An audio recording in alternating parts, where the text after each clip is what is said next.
May narinig ako kanina. Ano po yun? May nagsabi, kung pina ka, Ano, madam? then I guess it's not Fiang. Okay, kuya. Okay, kuya to. Kung pinaka...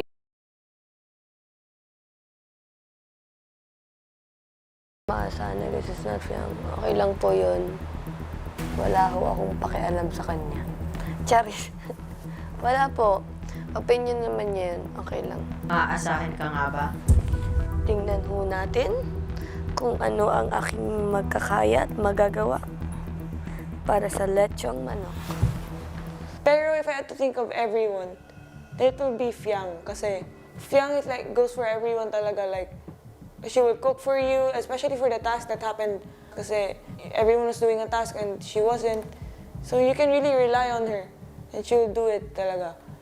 Etong magiging lechong manok, I feel like that's enough motivation for Fiang to achieve the challenge. Kaya talagang inaasahan ko si Fiang na magawa niya ng mahusay and she'll able to achieve it.